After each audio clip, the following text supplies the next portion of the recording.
Resumo do livro A Psicologia do Dinheiro. Ninguém é louco. Capítulo 1. Suas experiências pessoais com dinheiro representam talvez 0,00000000001% do que aconteceu no mundo, mas talvez 80% de como você acha que o mundo funciona. Cada indivíduo tem seu próprio conjunto de experiências que moldam sua visão sobre como o mundo funciona. Por exemplo, se você nasceu em 1950, o mercado de ações ficou estável durante a adolescência e os 20 anos, ajustado pela inflação. Se você nasceu em 1970, o S&P 500 aumentou 1000% durante a adolescência e os 20 anos, ajustado pela inflação. Esses dois grupos de pessoas, nascidos em anos diferentes, passam a vida com uma visão completamente oposta de como funciona o mercado de ações. O desafio para nós é que nenhum estudo ou mente aberta pode realmente recriar o poder do medo e da incerteza. Algumas lições precisam ser vivenciadas antes de serem compreendidas. Se você passou por uma recessão, teria menos apetite por riscos e mais tendência a economizar. Saber sobre a recessão sem experimentar não ajudaria você a compreender seus efeitos. As emoções pesam mais do que os fatos quando se trata de dinheiro e isso se reflete no comportamento das pessoas. Famílias de baixa renda nos Estados Unidos gastam cerca de $400 por ano em bilhetes de loteria. Embora isso possa parecer loucura para aqueles do grupo de renda mais alta, essa é a única maneira de eles conseguirem uma quantia enorme de dinheiro. Ninguém é louco. Nós nos comportamos com base em nossas experiências financeiras anteriores, que a maioria das pessoas desenvolve no início da vida adulta. Sorte e risco. Capítulo 2. Sorte e risco são a realidade de que cada resultado na vida é guiado por outras forças além do esforço individual. Ambos acontecem porque o mundo é muito complexo para permitir que 100% de suas ações ditem 100% de seus resultados. O impacto acidental de ações fora de seu controle pode ser mais importante do que aquelas que você toma conscientemente. É difícil quantificar a sorte quando você está julgando o sucesso financeiro de alguém. Tenha cuidado com quem você elogia e admira. Tenha cuidado com quem você despreza e deseja evitar se tornar. Concentre-se menos em indivíduos específicos e estudos de caso e mais em padrões amplos. Resultados extremos são resultados de baixa probabilidade. Aplicar as lições daqueles que alcançaram esses resultados atípicos nem sempre é útil, pois as forças externas de sorte e risco podem ter desempenhado papéis imensuráveis e não replicáveis. Em vez disso, observe padrões amplos que oferecem insights direcionais. Quanto mais comum o padrão, mais aplicável ele pode ser à sua vida. Quando as coisas estão indo bem, não pense que você é invencível porque o primo da sorte, risco, pode mudar sua história. Além disso, quando você está perdendo, isso não significa que você é terrível. Nada é tão bom ou tão ruim quanto parece. Nunca é suficiente. Capítulo 3. Em uma festa oferecida por um bilionário em Shelter Island, Kat Vonnegut informa a seu amigo Joseph Heller que seu anfitrião, um administrador de fundos de hedge, ganhou mais dinheiro em um único dia do que Heller ganhou com seu popular romance Cat 22 ao longo de toda a sua história. Heller responde: sim, mas eu tenho algo que ele nunca terá. O suficiente. Não há razão para arriscar o que você tem e precisa pelo que não tem e não precisa. A habilidade financeira mais difícil é fazer com que o poste pare de se mover. Não faz sentido se esforçar por mais se suas expectativas crescerem com resultados, pois você sentirá o mesmo quando atingir suas metas recém-estabelecidas. Comparar-nos com os outros é o problema aqui. A comparação social é um processo sem fim. O teto da comparação social é tão alto que praticamente ninguém jamais o atingirá. Há muitas coisas que valem mais do que os ganhos de assumir riscos como reputação, liberdade, independência, família e amigos, amor. E sua melhor chance de manter essas coisas é saber quando é hora de parar de correr riscos que possam prejudicá-las. Saber quando você tem o suficiente. Composição confusa. Capítulo 4. Warren Buffett começou a investir aos 11 anos. Ele acumulou a maior parte de sua riqueza depois de completar 50 anos. Ele é considerado um dos maiores investidores de nossos tempos.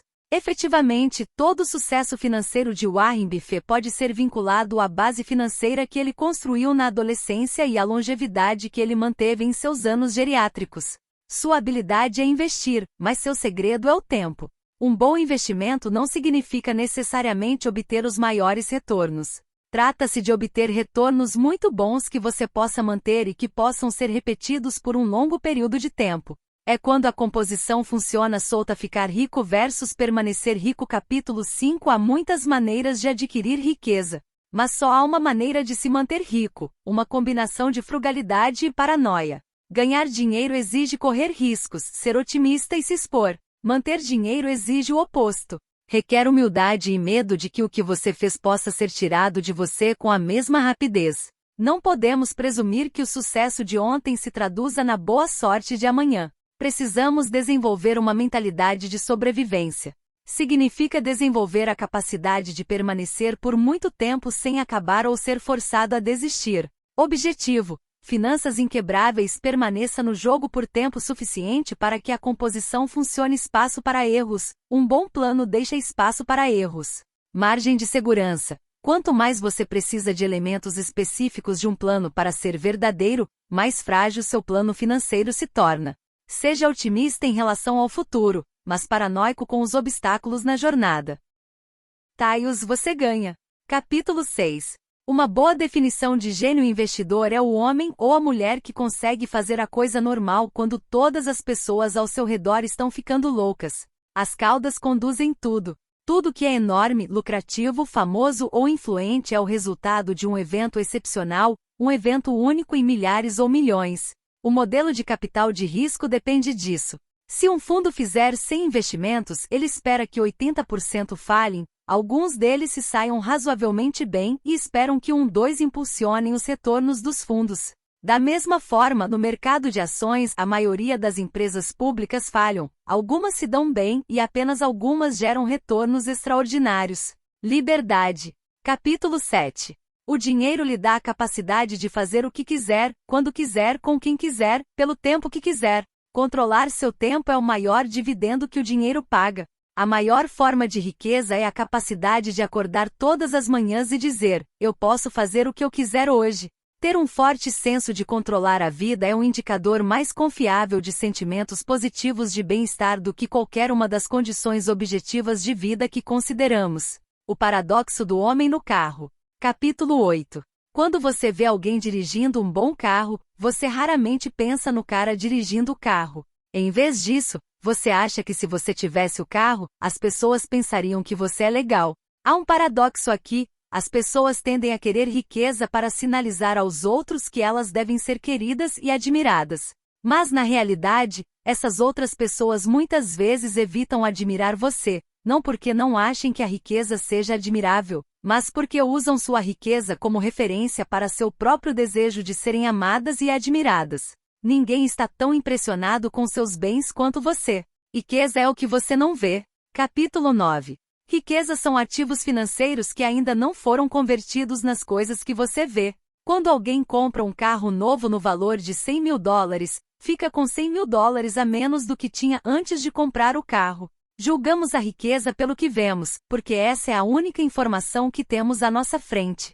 Não podemos ver os extratos bancários de outras pessoas para medir sua riqueza. Quando as pessoas dizem que querem ser milionárias, o que elas realmente querem dizer é que querem poder gastar $1 milhão. Há uma grande diferença entre ser rico e ser rico. Rico é sua renda atual. Viver em casas grandes, dirigir carros de luxo mostra que você é rico. A riqueza está escondida. É renda não gasta.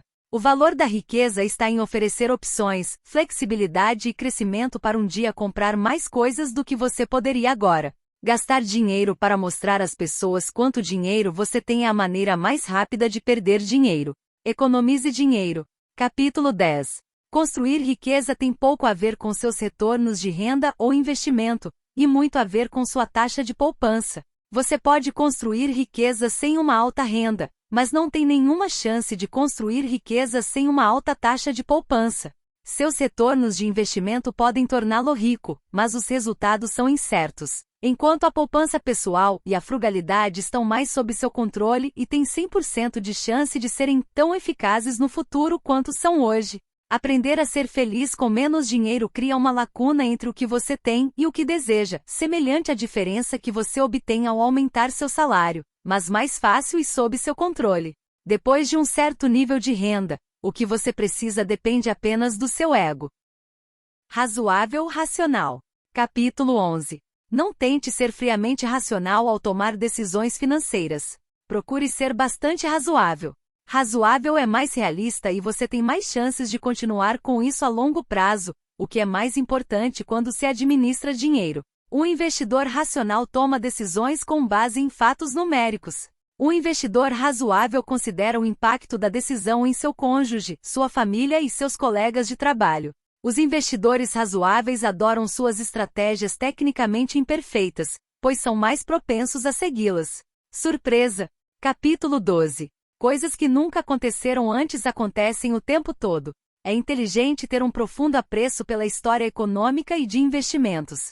A história nos ajuda a calibrar nossas expectativas, estudar onde as pessoas tendem a errar e oferece um guia aproximado do que tende a funcionar. Mas não é, de forma alguma, o mapa do futuro. Não podemos confiar na história para prever o futuro. Nenhum historiador é um profeta capaz de prever o futuro com grande certeza. Concentrar-se na história e nos padrões passados pode causar, negligenciando eventos atípicos que movem a agulha. Confundindo o presente com o passado não leva em conta as mudanças estruturais relevantes no mundo de hoje. Espaço para erros.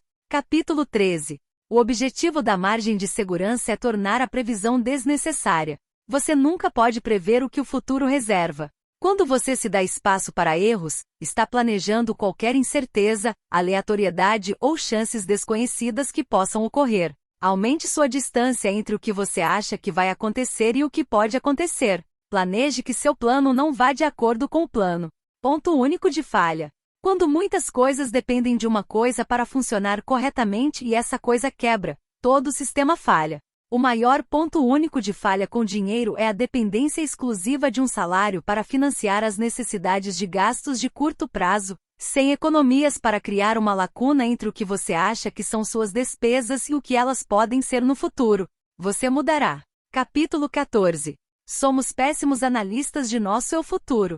Imaginar uma meta é fácil e divertida, mas imaginá-la no contexto de tensões realistas da vida que crescem à medida que a vida acontece é totalmente diferente. A ilusão do fim da história é o que os psicólogos chamam de tendência de as pessoas estarem cientes do quanto mudaram no passado, mas subestimarem o quanto suas personalidades, desejos e objetivos provavelmente mudarão no futuro. Aceite que, como indivíduo, você está propenso a mudar. O que é importante para você hoje pode se tornar obsoleto no futuro.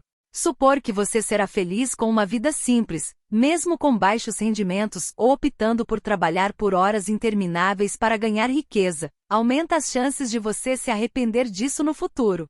Portanto, você deve evitar um planejamento financeiro extremo. Nada é grátis. Capítulo 15. O investimento bem-sucedido exige um preço, mas sua moeda não é dólares e centavos. É volatilidade, medo, dúvida, incerteza e arrependimento. Tudo isso é fácil de ignorar até que você esteja lidando com eles em tempo real. Se você deseja obter um retorno anual de 11% até sua aposentadoria, deve estar disposto a enfrentar a volatilidade que o mercado oferece, grandes retornos em um curto período de tempo e perdas ainda mais rápidas. O preço que você paga por eles geralmente é imperceptível. Ao investir a longo prazo, você deve estar disposto a aceitar a volatilidade de curto prazo. Considere isso como uma taxa em vez de uma multa. Você e eu. Capítulo 16. Os investidores geralmente seguem inocentemente dicas de outros investidores que estão jogando um jogo diferente do que eles. As bolhas não têm tanto a ver com o aumento das avaliações. Isso é apenas um sintoma de outra coisa. Os horizontes temporais diminuem à medida que mais negociadores de curto prazo entram no campo de jogo. As bolhas se formam quando mais dinheiro é adicionado principalmente para clientes potenciais de curto prazo, em vez de principalmente clientes potenciais de longo prazo. As bolhas causam danos quando investidores de longo prazo que jogam um jogo começam a seguir as dicas dos negociadores de curto prazo que jogam outro. Cada investidor tem objetivos e visões diferentes, então o que pode funcionar para outra pessoa pode não funcionar para você. Portanto, entenda seu horizonte temporal e evite receber dicas financeiras de outras pessoas. A sedução do pessimismo. Capítulo 17. Otimismo é a crença de que as chances de um bom resultado estão a seu favor ao longo do tempo, mesmo quando haverá contratempos ao longo do caminho. O pessimismo parece mais inteligente e plausível do que o otimismo. Quando comparadas, as perdas parecem muito maiores do que os ganhos. Nos mercados de ações, uma queda de 10% ocorre em todos os lugares, mas um ganho de 10% não chama atenção. Devido à evolução, tratamos as ameaças como mais urgentes do que as oportunidades.